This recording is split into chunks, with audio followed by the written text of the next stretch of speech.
With me now is Glenn Kirshner, a former federal prosecutor who worked under Robert Mueller at the U.S. Attorney's Office for the District of Columbia. He is now an MSNBC legal analyst. Glenn, thank you for joining us.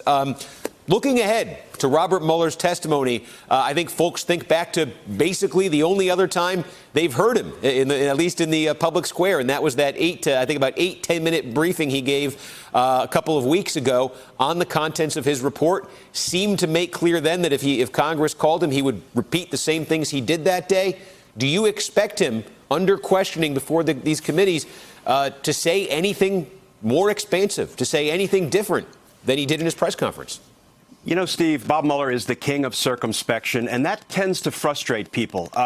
But I think if he sticks to the four corners of a 448-page report, there's so much in there. So I think his goal should be twofold. One, expose to public view the information in Volume 1 that shows overwhelmingly that Trump and his campaign coordinated, cooperated, and yes, colluded with the Russians.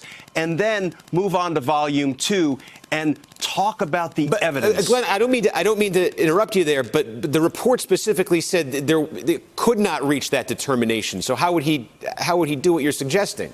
Here's how. So I think I would ask him a question, and these questions are going to have to be precise if you're going to want to draw information out that can be used to combat the disinformation that we get from the president. I would ask him, Special Counsel Mueller, you've heard the president say over and over again, your investigation found no obstruction, no collusion. Is it true or false that your investigation found no collusion?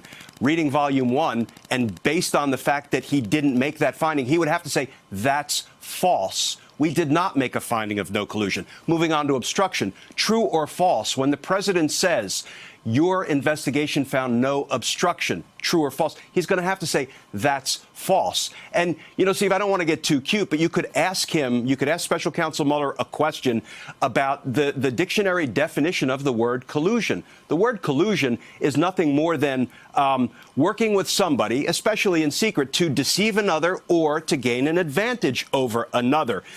Given that dictionary definition, what Bob Mueller laid out in Volume 1 is collusion in the layman's sense. It doesn't rise to the level of a criminal conspiracy. But it is certainly collusion. That's your interpretation. Do you think that's his interpretation?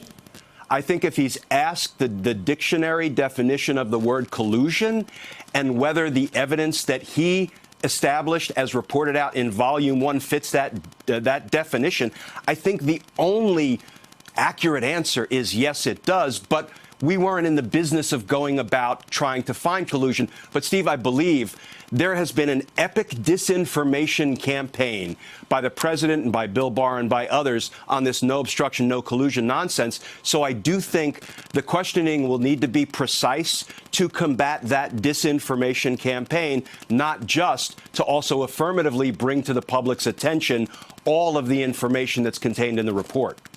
Okay, Glenn Kirshner, again, worked with Robert Mueller, has a view of him that a lot of folks out there, certainly myself included, don't. We will see what he does when he appears before the committee again. That is coming up soon. Glenn, thank you for joining us.